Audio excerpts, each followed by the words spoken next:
Good morning students. Matter in our surroundings. तो हमारा first जो चैप्टर है तो उसमें हमने मैटर की बात की। मैटर यानी क्या? तो मैटर तो जिसके पास मास होगा और जिसके पास वॉल्यूम है तो उसे हम मैटर कहते हैं। मैटर तो हमारे प्रीवियस लेक्चर में हमने मैटर का क्लासिफिकेशन उसकी डिस्कशन की। तो हमारे जो पहले के साइंटिस्ट थे यानी Indian philosophers and Greek philosophers, तो उन्होंने मैटर को 5 बेसिक एलिमेंट्स में क्लासिफाई किया था जिसे हम पंचतत्व से पहचानते थे। वो पंचतत्व कौन से थे? तो students air, water, sky, fire and earth. तो ये जो 5 बेसिक एलिमेंट्स है जिसे हम पंचतत्व से पहचानते, तो पहले के जमाने के जो फिलोसोफर्स थे यानी कि जो साइंटिस्ट थे, तो उनका मानना यह था कि कोई भी मैटर हो तो वो 5 बेसिक एलिमेंट्स में से बनी होती है। जैसे जैसे समय बीतता गया यानी कि मॉडर्न डे साइंटिस्ट ने फिर से मैटर को क्लासिफाई किया। तो मॉडर्न डे साइंटिस्ट ने उन्होंने मैटर को 2 टाइप्स में क्लासिफाई किया। One type is physical nature and second type is chemical nature. तो स्टूडेंट्स हम हमारे जो फर्स्ट यूनिट है, फर्स्ट चैप्टर है, उसमें मैटर का फिजिकल नेचर जो होता है उसकी पूरी डिटेल में स्टडी करेंगे, और जो मैटर का केमिकल नेचर है तो उसकी स्टडी हम हमारे दूसरे यूनिट में करेंगे। तो स्टूडेंट्स फिजिकल नेचर यानी क्या? तो फिजिकल नेचर यानी कि सब्सटेंस है मैटर के अंदर, जो भी सब्सटेंस, तो सब्सटेंस है वो अपनी आइडेंटिटी मैटर में बनाए रखता है। तो identities of the substance contain in matter, तो वो फिजिकल नेचर में आएगा। उसका हमने एग्जांपल भी लिया था कि शुगर को जब हम पानी में डिसॉल्व करते हैं तो कि शुगर अपनी आइडेंटिटीज वाटर में बनाए रखता है। शुगर की आइडेंटिटीज क्या है? हमें पता है कि शुगर स्वीट होती है।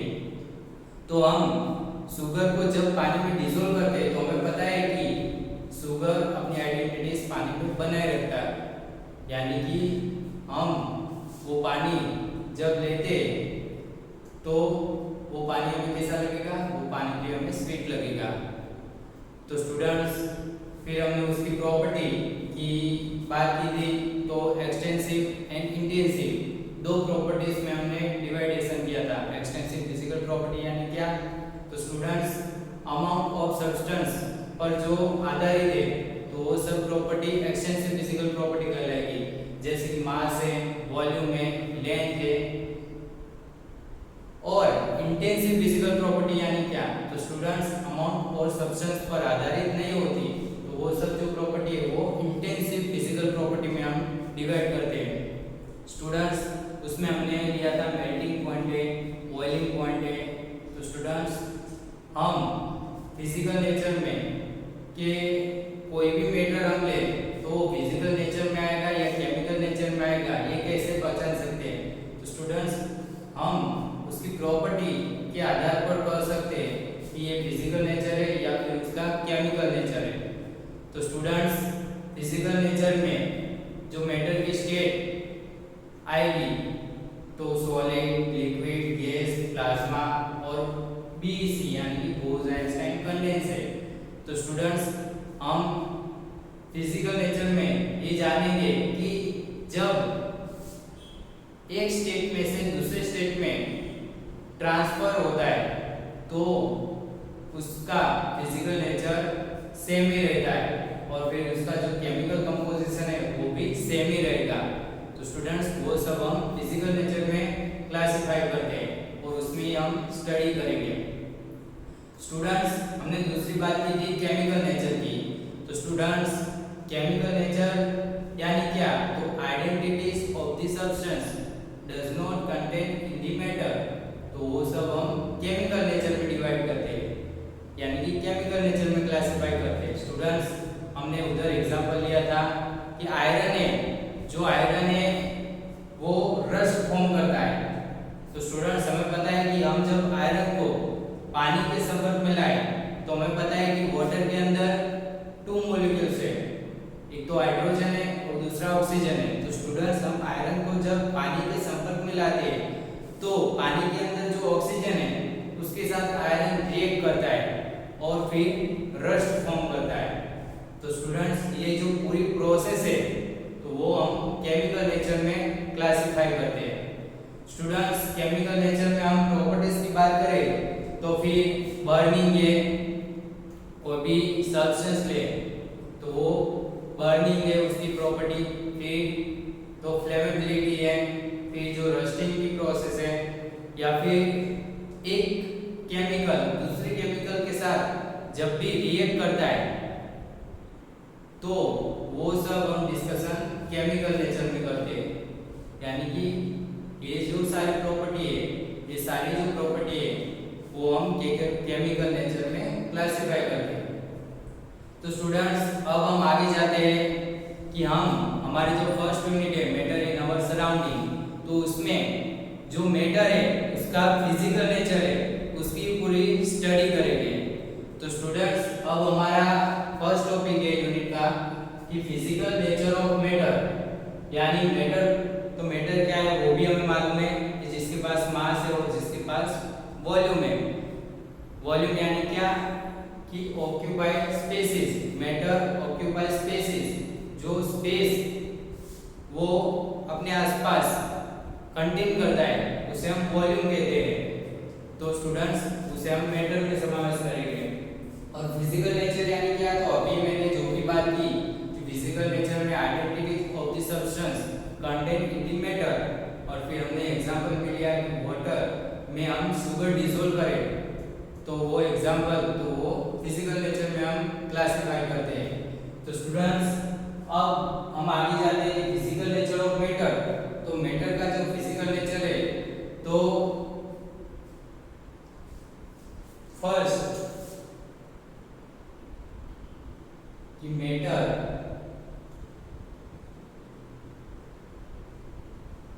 इज मेड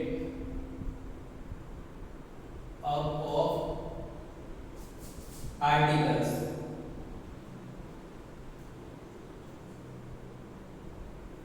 तो students physical nature of matter, तो मैटर का फिजिकल नेचर, तो फर्स्ट फिजिकल नेचर उसका क्या है कि matter is made up of particles. कोई भी मैटर ले लिया हम तो वो जो मैटर है वो पार्टिकल्स का बना हुआ होता है। तो स्टूडेंट्स हम ये कैसे कर सकते हैं, हमें इसे प्रूव भी तो करना पड़ेगा क्योंकि साइंस, तो साइंस हम प्रूफ के बिना स्वीकारते नहीं है। तो students matter is made up of particles, उसकी फर्स्ट फिजिकल प्रॉपर्टी क्या है कि उसका फर्स्ट फिजिकल नेचर कि matter is made up of particles. तो students for a long time scientist, a group of scientist, तो group of scientists have two thoughts. One is matter is continuous like block of wood, and other is matter is made up of particle like sand. So students for a long time group of scientists have prevailed regarding nature of matter and they have two thoughts. First thought is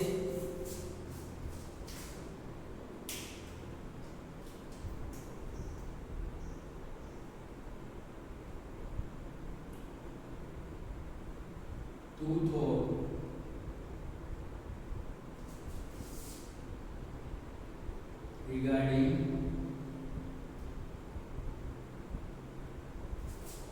nature of matter।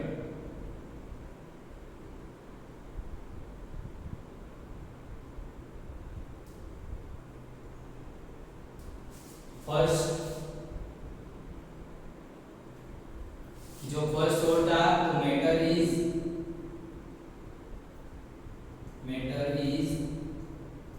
Continuous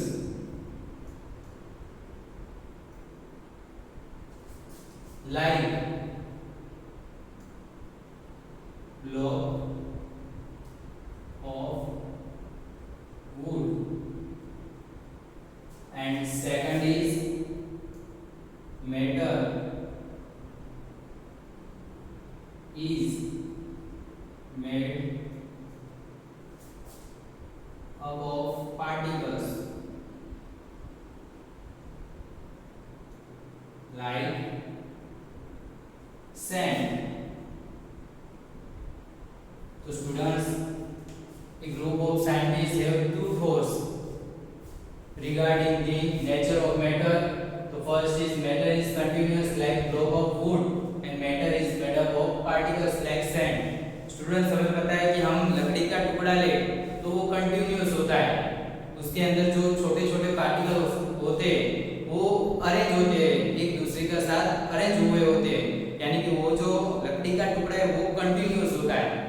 और दूसरा example हम ले कि sand का, तो sand के जो particles है वो बिखरे हुए होते हैं, तो यानी कि matter is continuous like block of would and other is matter is made up of particles like sand. तो स्टूडेंट्स, हमें अब ये जानना है कि ये दो थॉट्स में से कौन सा सही है और कौन सा नहीं है। तो स्टूडेंट्स, हम यहाँ पर एक एक्टिविटी के हिसाब से ये अनुमान लगाएगा और ये डिसाइड करेगी कि जो मैटर है तो matter is made up of particles like sand. तो स्टूडेंट्स, हम यहाँ पर एक एक्टिविटी लेते हैं।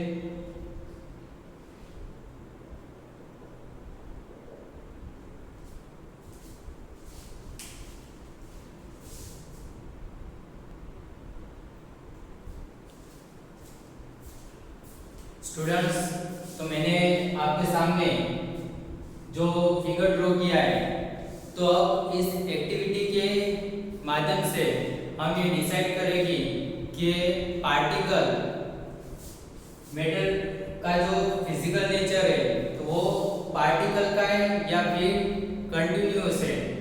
तो स्टूडेंट्स, जो फिगर में मैंने ड्रॉ किया है तो हम स्टेप बाय स्टेप जाएंगे आगे कि हमने पहले क्या लिया हुआ है। तो स्टूडेंट्स, हमने यहाँ पर बीकर लिया हुआ है, तो take a beaker of 100 millilitre. तो स्टूडेंट्स, हम यहाँ पर एक बीकर लेते हैं, तो वो जो बीकर है वो कितना है, 100 मिलीलीटर का है। स्टूडेंट्स, आगे जाए तो इस बीकर में हम क्या डालते हैं, तो हम इस बीकर को इस बीकर के आधे भाग तक उसमें पानी ऐड कर दें। तो स्टूडेंट्स, आगे हम क्या करेंगे, तो फिल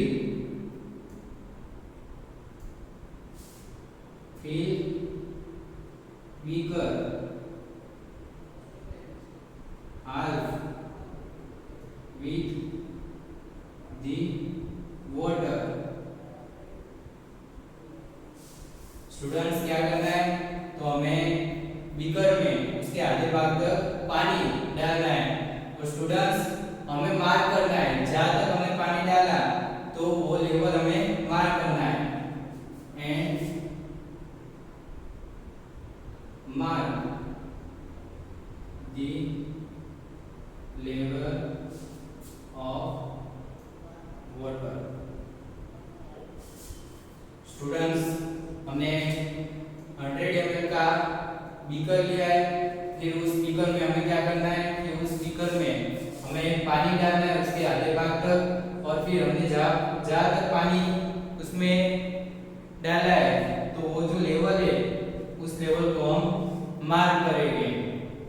अब स्टूडेंट्स, हम आगे क्या करेंगे कि हम स्पून की मदद से उसमें सॉल्ट और शुगर, सॉल्ट या शुगर उसमें ऐड करेंगे। आगे हम क्या करेंगे, तो स्टूडेंट्स हम उसमें सॉल्ट या फिर शुगर दोनों में से कोई एक उसमें ऐड करेंगे और फिर उसको डिसॉल्व करेंगे। तो किसकी मदद से हम डिसॉल्व करेंगे, तो ग्लास रोड की मदद से हम जो पानी में हमने जो सॉल्ट डाली हुई है, ठीक है, तो उसे हम ग्लास रोड की मदद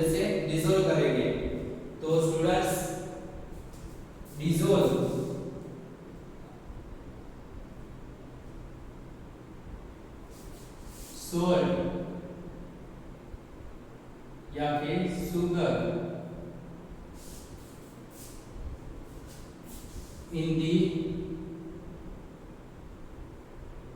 water with the help of glass rod। तो स्टूडेंट्स हम यहाँ पर क्या करेंगे, तो जो पानी है बीकर के अंदर उसमें सॉल्ट डिसॉल्व करेंगे, इसकी मदद से ग्लास रोड की मदद से। तो स्टूडेंट्स अब हमें यहाँ पर ऑब्जर्व करना है कि पानी के अंदर हम जब सॉल्ट डिसॉल्व करते हैं ग्लास रोड की मदद से, तो पानी का जो लेवल है उसमें कोई चेंज दिखाई देता है। तो यहाँ पर हम क्या करेंगे, observe that any change in the water level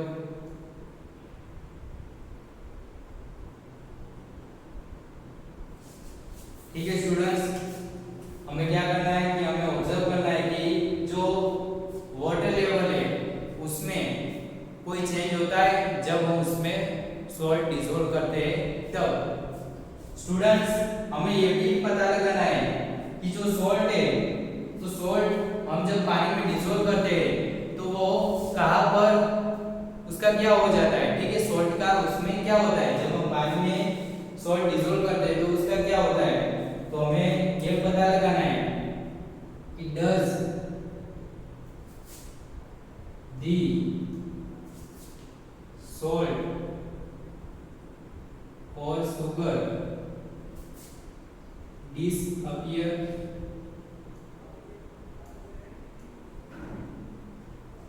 तो हमें ये भी पता लगाना है कि हम जब पानी के अंदर सॉल्ट या फिर शुगर ऐड करते हैं तो हम उसको जब डिसॉल्व करते हैं तो वो सॉल्ट और शुगर पानी में हमें दिखाई देते हैं या फिर वो गायब हो जाता है। तो स्टूडेंट्स हमें ये पता लगाना है। तो स्टूडेंट्स हमने ये जो एक्टिविटी ली है तो हमें ये दो क्वेश्चन डेवलप होते हैं। तो इन क्वेश्चन के हमें जब आंसर चाहिए तो स्टूडेंट्स हम मैटर का जो कंटिन्यूअस नेचर है, तो हम जब मैटर का कंटिन्यूअस नेचर लेते हैं तो स्टूडेंट्स हमें पता है कि हमने यहाँ पर वाटर में सॉल्ट डिसॉल्व की हुई है। तो स्टूडेंट्स मैटर का जो कंटिन्यूअस नेचर है उसमें हम ये डिस्कस नहीं कर सकते। तो स्टूडेंट्स हमें यहाँ पर मैटर का जो पार्टिकल नेचर है उसे ध्यान में रखना होगा। तो students to answer the above questions, to answer the above questions we need to idea of matter like made up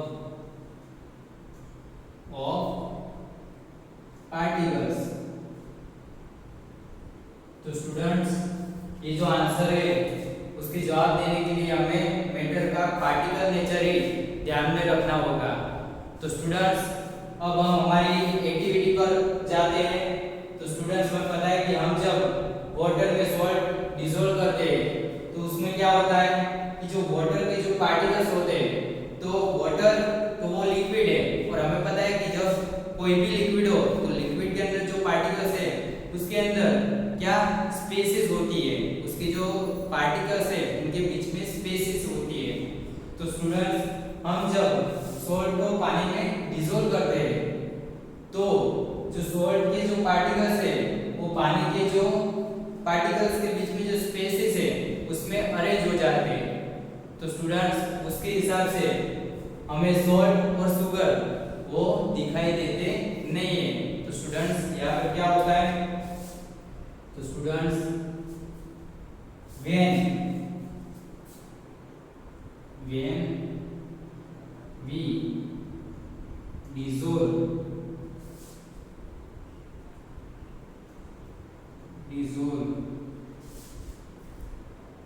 salt, sugar particles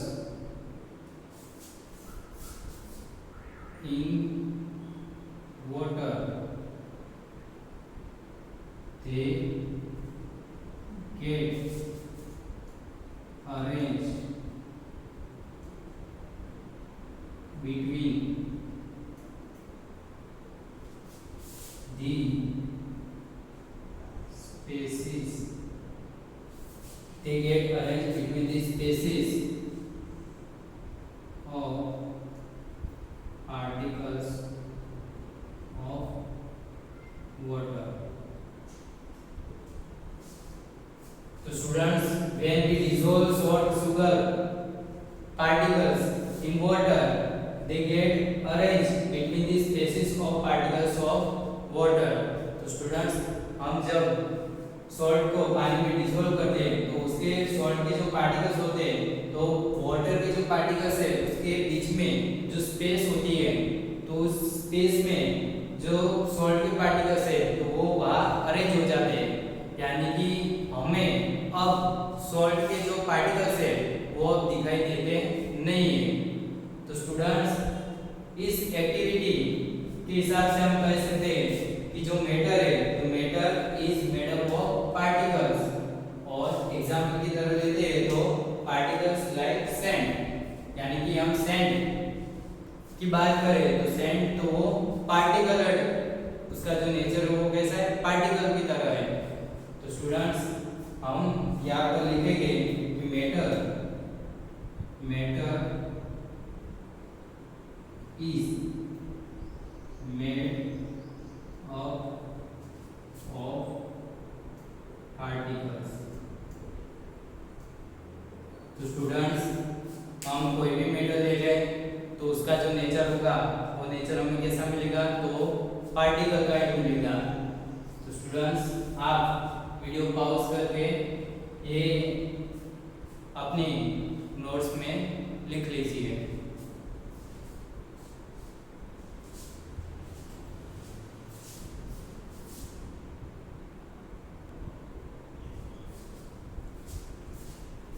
students, तो फिजिकल नेचर ऑफ मैटर, तो एक हमें पता चला कि जो मैटर है वो पार्टिकल का बना हुआ होता है, यानी कि matter is made up of particles. अब स्टूडेंट्स, ये जो पार्टिकल्स है तो हमने अभी देखा कि हमने जब सॉल्ट पानी में डिसॉल्व किया तो जो सॉल्ट है वो पानी के अंदर डिसअपियर हो जाता है। तो स्टूडेंट्स, ये जो पार्टिकल्स है उसकी जो साइज है वो साइज कितनी होती है, यानी कि ये जो पार्टिकल्स है वो कितने स्मॉल होते हैं। तो students, how small are this particles of matter, यानी कि ये जो पार्टिकल्स है वो कितने स्मॉल होते हैं। तो स्टूडेंट्स, अब इसके लिए हम फिर एक एक्टिविटी का अभ्यास करेंगे। तो स्टूडेंट्स, मैंने आपके सामने ये फिगर ड्रॉ की हुई है। तो स्टूडेंट्स, हमें जैसे पता है कि हमने यहाँ पर एक बीकर लिया हुआ है, उसमें ये जो बीकर है उसमें हम 100 मिलीलीटर ऑफ वाटर ऐड करते हैं। हम कितना पानी उसमें ऐड करते हैं, तो इस बीकर में हम 100 मिलीलीटर वाटर उसमें ऐड करेंगे। अब स्टूडेंट्स, हम आगे जाए तो हमारा फर्स्ट हम उसके पॉइंट्स नोट करते हैं कि हमने पहले तो एक बीकर लिया है, टेक ए बीकर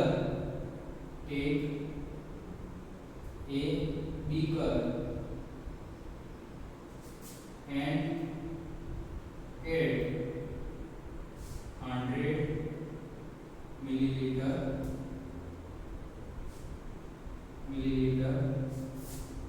water।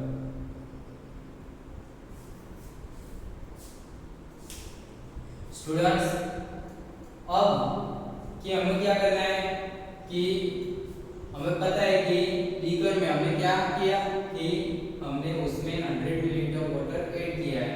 अब स्टूडेंट्स हम आगे जाते हैं कि अब स्पून में हमने क्या लिया हुआ है, तो स्टूडेंट्स स्पून में हमने KMnO4, तो स्टूडेंट्स ये केमिकल फॉर्मूला है, इसको हम पोटेशियम परमैंगनेट, उसका नाम क्या है, तो उसका नाम हम पोटेशियम परमैंगनेट। तो स्टूडेंट्स हम यहाँ पर पोटेशियम परमैंगनेट के 2-3 क्रिस्टल लेंगे। तो स्टूडेंट्स क्या करेंगे, हम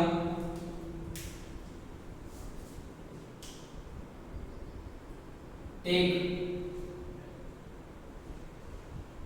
2-3 crystals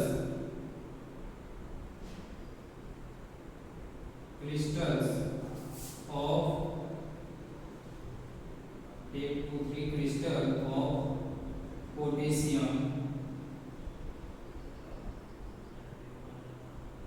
permanganate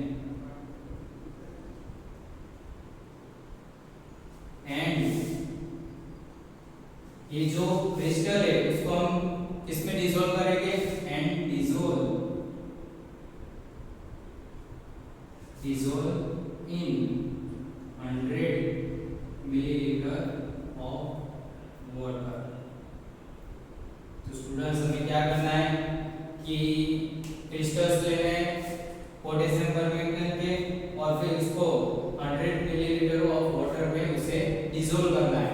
तो स्टूडेंट्स अब क्या होगा, तो स्टूडेंट्स ये जो हम पोटेशियम परमैंगनेट के क्रिस्टल उनको जब पानी में डिसॉल्व करेंगे तो वो जो पानी है वो पानी में कोई चेंज दिखाई देता है। तो स्टूडेंट्स हम जैसे जैसे आगे जाए उसकी डिस्कशन करेंगे कि अब क्या होगा, ये जो पूरा सॉल्यूशन मिला हमें पानी प्लस पोटेशियम परमैंगनेट का, वाटर प्लस पोटेशियम परमैंगनेट, तो ये जो सॉल्यूशन बना तो वो जो सॉल्यूशन है अब वो सॉल्यूशन हमें कलर दिखाई देता है। तो स्टूडेंट्स यहाँ पर जो हमें सॉल्यूशन मिलेगा वो सॉल्यूशन हमें कलर मिलेगा, वो कलर हमें पिंक दिखाई देता है, यानी कि जो सॉल्यूशन मिलेगा वाटर प्लस पोटेशियम परमैंगनेट तो कलर दिखाई देता है। और स्टूडेंट्स पिंक कलर का वो हमें सॉल्यूशन दिखाई देगा। स्टूडेंट्स अब आगे हमें क्या करना है कि हमें ये जो पूरा सॉल्यूशन तैयार हुआ, ये जो पूरा सॉल्यूशन बनाया हमने उसमें से हमें कितना सॉल्यूशन लेना है, उसमें से हमें एक टेस्ट ट्यूब में 10 ml यानी कि 10 मिलीलीटर सॉल्यूशन निकालना है। तो स्टूडेंट्स आगे हम क्या करेंगे, तो टेक आउट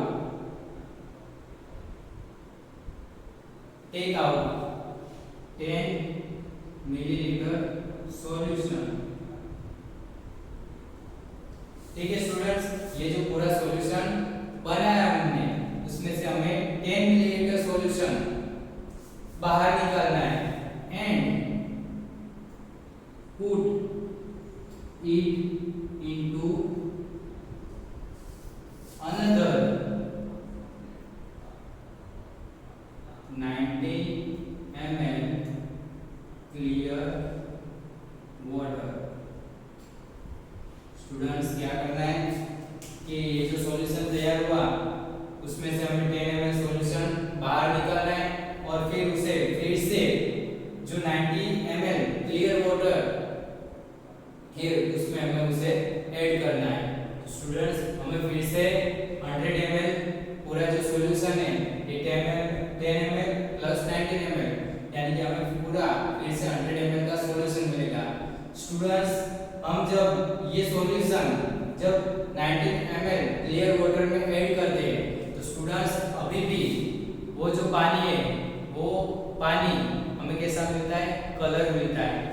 स्टूडेंट्स आगे जाते हैं कि फिर से हम क्या करेंगे कि फिर से ये जो सॉल्यूशन मिला हमें ये 10 ml plus 90 ml clear water का जो सॉल्यूशन मिला हमें, तो स्टूडेंट्स अब इस सॉल्यूशन में से फिर से हमें 10 ml इस जो सॉल्यूशन हमें मिला उसमें से फिर से 10 ml का सॉल्यूशन हम बाहर निकालते हैं। तो take out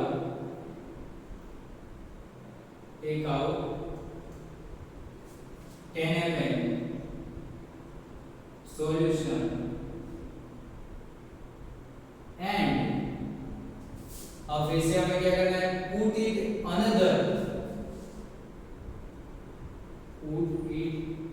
into another 19 ml clear water। तो स्टूडेंट्स यहाँ पर फिर से मैंने 10 ml का सॉल्यूशन निकाला और फिर उसे फिर से 19 ml क्लियर वाटर में फिर से मैं ऐड करता हूँ। तो स्टूडेंट्स ये 10 ml प्लस ये 19 ml का मेरा वाटर का जो पूरा सॉल्यूशन बना हुआ है, यानी पूरा 100 ml का मुझे सॉल्यूशन मिलेगा। तो अभी भी वो जो वाटर है वो वाटर मुझे कलर मिलेगा।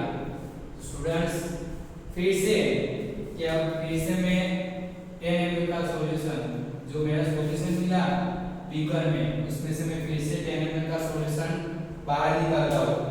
यानी कि ये जो प्रोसेस है ये प्रोसेस में रिपीट करता हूँ। कितने टाइम तक?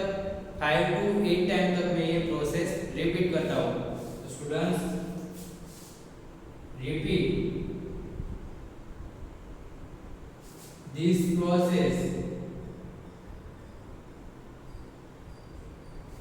5 to 8 टाइम्स। तो स्टूडेंट्स अब हमें ये पता लगाना है कि जो वाटर है, तो वाटर में मैं जब ये सॉल्यूशन ऐड कर रहा हूँ तो वाटर क्या अभी भी कलर बताता है? तो स्टूडेंट्स यहाँ पर हमें क्या पता लगाना है? Does the water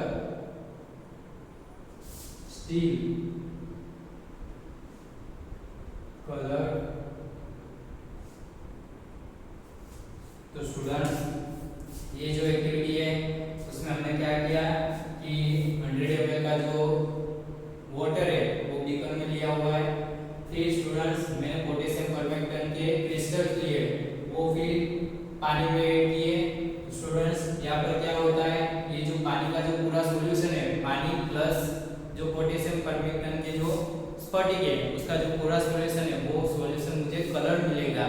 स्टूडेंट्स मैंने उसमें से 10 ml का सॉल्यूशन निकाला और फिर 19 ml क्लियर वाटर में उसे फिर से ऐड करता हूँ। तो स्टूडेंट्स मुझे फिर से वो सॉल्यूशन कलर दिखाई देता है। ये प्रोसेस में कितनी बार रिपीट करता हूँ? 5 to 8 टाइम्स। तो स्टूडेंट्स अब does the water still color? Students ये प्रोसेस में जितनी बार करता हूँ तो उतनी बार जो मुझे सॉल्यूशन मिलता है वो कलर दिखाई देता है। स्टूडेंट्स ये जो प्रोसेस है तो उसके हिसाब से मैं पता लगाता हूँ कि जो पोटेशियम परमैंगनेट के स्फटिक है यानी कि क्रिस्टल है, तो वो क्रिस्टल हमने क्रिस्टल कितने लिए? 2-3 क्रिस्टल ऑफ पोटेशियम परमैंगनेट, यानी कि 2-3 क्रिस्टल मैंने लिए उसके। स्टूडेंट्स यानी कि ये जो 2-3 स्फटिक है पोटेशियम परमैंगनेट के, तो वो लार्ज अमाउंट ऑफ वाटर को कलर करता है। तो स्टूडेंट्स यहाँ पर हम क्या नोट करते हैं कि 2-3 crystals of potassium permanganate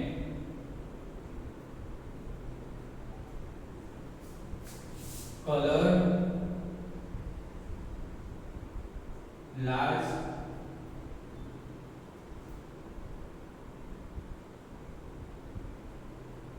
amount of water। तो स्टूडेंट्स ये जो पोटेशियम परमैंगनेट के क्रिस्टल है तो वो क्रिस्टल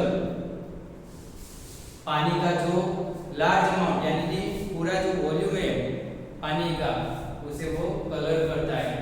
तो स्टूडेंट्स ये जो क्रिस्टल है तो वो क्रिस्टल ये मैंने पूरा रिपीट कितनी बार किया? 5 to 8 टाइम्स। यानी कि ये जो 2-3 क्रिस्टल्स है पोटेशियम परमैंगनेट के, तो वो क्रिस्टल्स इतने छोटे हैं, इतने स्मॉल है कि उनका छोटे छोटे पार्टिकल्स में डिवीजन होता रहता है। यानी कि स्टूडेंट्स यहाँ पर क्या होता है? 1 crystal of potassium permanganate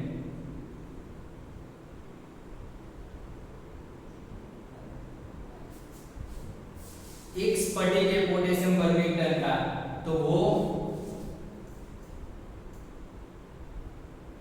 is divide into smaller and smaller particles।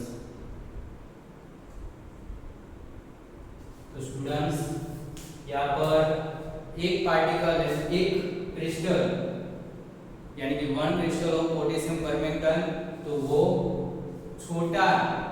छोटे से छोटे पार्टिकल में डिवाइड होता है, और इसलिए हम जितनी बार ये प्रोसेस करें उतनी बार हमें वो जो पानी है वो पानी कलर दिखाई देता है। तो स्टूडेंट्स यहाँ पर हमने पोटेशियम परमैंगनेट लिया। स्टूडेंट्स यहाँ पर हम पोटेशियम परमैंगनेट की जगह डेटॉल भी इस्तेमाल करें, जो हम घर में अपने हैंड वॉश के लिए यूज करते हैं। तो स्टूडेंट्स यहाँ पर हमें सॉल्यूशन कलर दिखाई देता है, और उसकी जगह हम डेटॉल यूज करें, तो हम जब पोटेशियम परमैंगनेट की जगह डेटॉल यूज करते हैं तो वो जो सॉल्यूशन मिलेगा, तो वो सॉल्यूशन में से हमें क्या स्मेल मिलेगी, और उस स्मेल से हम पता लगा सकते हैं कि अभी तक वो जो सॉल्यूशन है उस सॉल्यूशन में डेटॉल के जो पार्टिकल्स है वो पार्टिकल्स अभी भी मौजूद है। तो स्टूडेंट्स इस एक्टिविटी के हिसाब से हम ये जान सकते हैं कि जो पार्टिकल्स होते हैं, how small are this particles of matter. तो particles of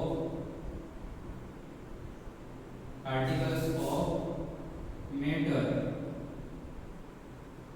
are very small। तो students particles of matter are very small, और ये जो मैंने पोटेशियम परमैंगनेट का जो एक स्फटिक है वो छोटे से छोटे पार्टिकल्स में डिवाइड होता है, यानी कि बिलियंस ऑफ पार्टिकल्स उसमें से मिलते हैं। तो स्टूडेंट्स ये हमारी जो एक्टिविटी है वो आप अपनी नोटबुक में लिख लीजिए।